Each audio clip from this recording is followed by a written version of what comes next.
Le périple présidentiel ayant débuté dimanche dernier a conduit le président Adjadouil et son épouse à Tuléar, la cité du soleil, cet après-midi. Des milliers de personnes les ont accueillis devant l'avenue de l'indépendance de cette ville vers la fin de la journée. Désormais, la ville de Tuléar ne sera plus oubliée, a déclaré le chef d'État malagasy. Comme les autres grandes villes, elle sera dotée d'un tout nouvel hôpital avec les matériels qu'il faut. Un stade omnisport avec des pistes en tartan et un terrain synthétique verra le jour à Tuléar.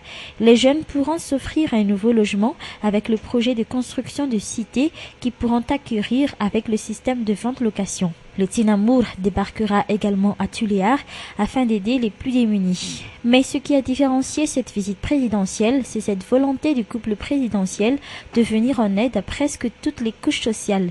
Tous les ans, des milliers de Malagasy sont touchés par la famine ou le kéré dans le Grand Sud.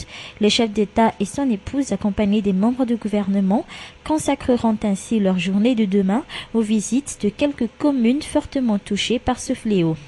Une aide d'urgence de plus de 600 tonnes est déjà prête à être distribuée à ces malheureux à partir de demain.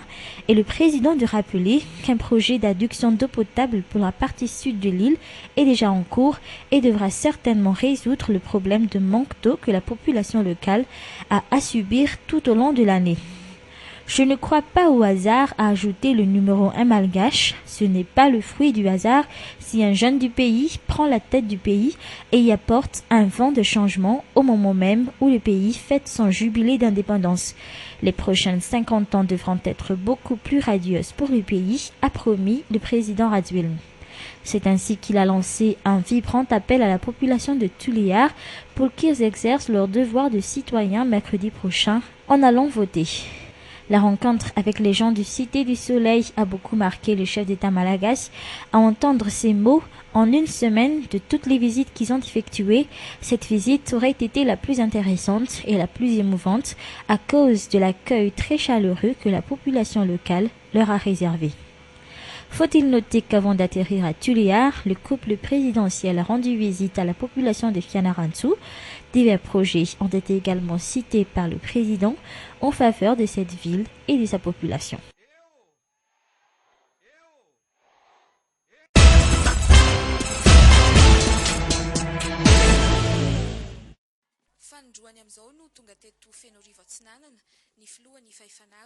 Hier, ce fut au tour de la partie orientale de l'île, à savoir Fenerife, capitale de la région d'Analandsroof et de Thomassen, d'être sillonnée par le couple présidentiel.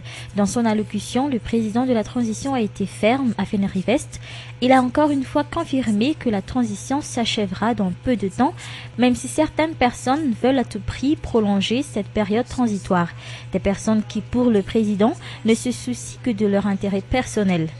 Des politiciens réclament actuellement une nouvelle transition, a-t-il ajouté, pour qu'ils puissent accéder au pouvoir alors que le pays se trouve actuellement dans la bonne voie vers le développement et que tous les politiciens de tous bords sont déjà dans le régime actuel, notamment le parti TIM, le leader Fanny, la Vie ou la REMA. Concernant la communauté internationale, le président Radouil a noté que c'est vraiment désolant de savoir que la communauté internationale a décidé d'aider financièrement avec une importante somme de 8 millions de dollars le Zimbabwe dans la préparation de l'élection référendaire, alors que pour Madagascar, la préparation du prochain référendum a été entièrement prise en charge par l'État malagasy et ce, sans aucune aide extérieure. Toujours parlant de la situation politique actuelle, le président Radouil a expliqué qu'un groupement de politiciens essaie de salir sa réputation. Certains essaient même de propager de fausses informations et des cinémas impliquant le président Radouil dans les affaires de Bois de Rose. Je ne ferai jamais ce genre de choses, a-t-il avoué. De plus, il n'a jamais donné une quelconque autorisation. Toujours concernant le bois de rose, le président Radouil a tenu à souligner qu'il était le premier à proposer l'impôt sur les bois de rose et depuis l'année dernière, on en a pu récolter plus de 40 milliards d'ariars. En ce qui concerne les projets pour la région d'Anarandsroof, le président de la Haute Autorité de la Transition d'annoncer le projet sur l'agriculture et d'annoncer qu'un titre vert a été mis à la disposition des jeunes voulant s'investir dans l'agriculture. Dans ce projet, l'État se chargera de l'irrigation d'eau et l'octroi des matériels agricoles tels des tracteurs. Aussi, en 2011, un important budget sera alloué à la distribution des semences pour les agriculteurs. Suite aux demandes du maire de la commune urbaine de Fénéry-Vest, le marché de la ville sera fait en dallage. Puis la construction d'un terrain mixte et de loisirs, l'avenue d'Indépendance de Fénéry-Vest sera revêtue de goudron. Par ailleurs, dans le Grand Port, le président de la Haute Autorité de la Transition a souligné qu'actuellement, il faut céder la place aux jeunes. Comme les autres grandes villes déjà visitées, Thomas n'aura également sa part dans les différents projets annoncés par le chef de l'État, entre autres la construction d'un centre hospitalier suivant les normes internationales avec des matériels performants comme le scanner, la radiologie, l'endoscopie.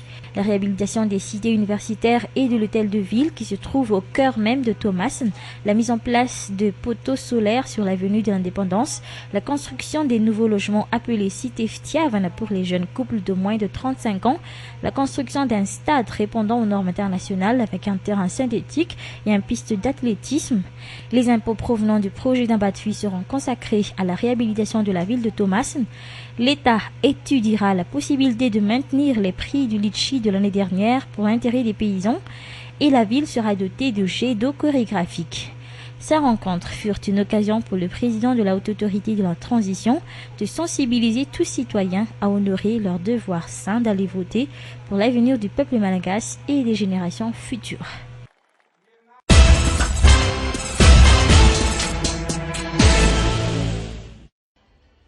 Des délégués du vote du comité pour le oui ou KME ont suivi une formation sur le processus électoral ce jour.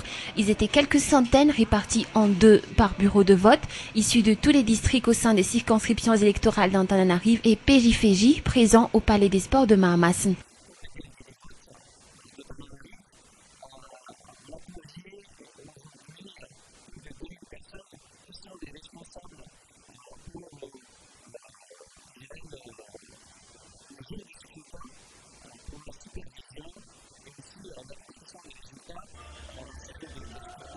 Ce fut aussi une occasion pour l'ancien ministre d'inviter la population tananarivienne de venir nombreux pour l'événement relais du WIN qui se terminera au stade d'Alarbi pour demain.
Aucune des manifestations de Mounza Ruindef, président national du parti Monima, n'a eu lieu ce jour.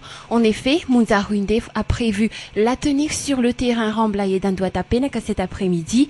Si avant cela, les partisans de cet ex-chef du gouvernement ont pensé obtenir le stade Malakam d'Antanmen. Suite au refus du stade Malakam d'Antanmen par les autorités, le stade Verdanalamaïs leur a été octroyé. À la dernière minute, des informations ont été émises que finalement la manifestation allait se tenir à Ndouata Penag. Mounza Ruindef a ensuite tenu un entretien avec la presse ce jour pour exprimer son mécontentement et son insatisfaction face au pouvoir actuel et à la gestion du pays. Il a ainsi fait appel à l'armée de prendre leurs responsabilités conformément à la mise en place d'un réel changement. Concernant la tenue du référendum le 17 novembre prochain, Mounza Ruindef garde sa position. Il a réitéré que ce référendum n'est pas crédible. Pourtant, l'on met en place une 4e république, a-t-il continué.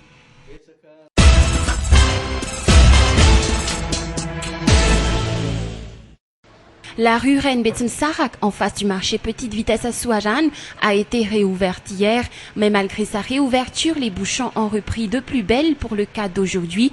Vers midi, la moitié de la voie a été envahie par les vendeurs ambulants qui ont affirmé n'avoir pas eu de place dans l'enceinte du nouveau marché érigé dans les locaux de la Petite Vitesse. Il a alors été difficile pour les véhicules de circuler librement. Rappelons que la réouverture de cette rue usée par bon nombre de gens de la capitale et qui est l'une des principales axes de la ville a été la place de quelques centaines de vendeurs en attendant l'aménagement du nouveau marché de la Petite Vitesse. Pour hier et aujourd'hui, 1900 vendeurs ont été placés dans les locaux du nouveau marché de la Petite Vitesse qui comporte un étage. Des mesures ont été mises en place par la commune urbaine d'Antananarivo, notamment sur la distribution des places et des box dans ce nouveau marché en donnant aux vendeurs des tickets. C'était le cas hier et aujourd'hui. Pourtant, malgré l'organisation de la commune, bon nombre de vendeurs se sont plaints. Certains n'ont pas eu leur ticket, d'autres n'ont pas eu de place au sein du nouveau marché et d'autres ont reçu des tickets mais n'ont pas eu de place. Le but de la réouverture de cette voie était pour assainir la ville et également pour rendre fluide la circulation, ce qui n'était pas le cas car Petite Vitesse reste un endroit à éviter à cause des bouchons. Ces vendeurs attirent alors l'attention des responsables pour prendre les dispositions nécessaires et régler au mieux ce problème.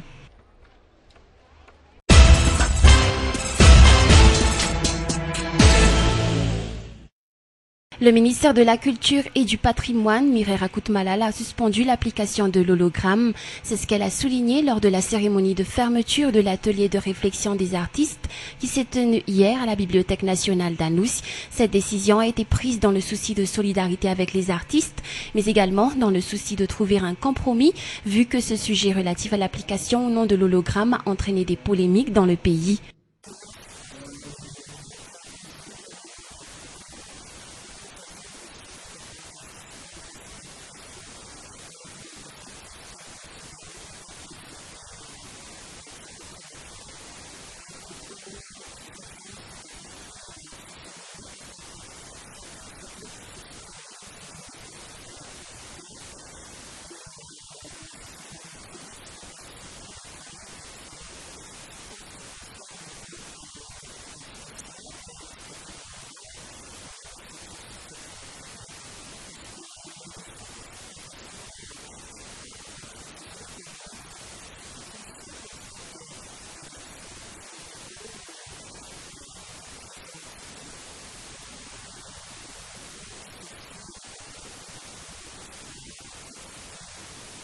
Concernant les recommandations et dispositions prises par les artistes qui ont participé à cet atelier, la ministre de la Culture et du Patrimoine a tenu à les féliciter du travail qu'ils ont réalisé et de la pertinence de leurs réflexions.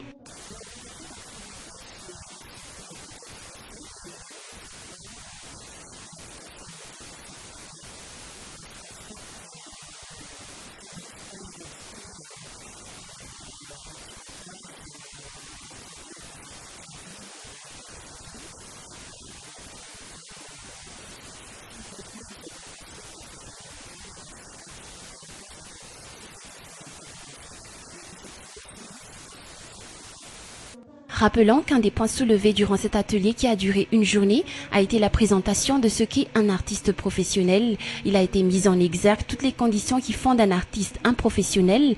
Parmi ces conditions, l'inscription au sein du ministère tutelle, la possession d'une carte professionnelle qui est à renouveler chaque année, une commission qui assurera le contrôle et le suivi des réalisations et de la conformité sera mise en place. L'espace que se tiendra un spectacle déterminera également le professionnalisme d'un artiste.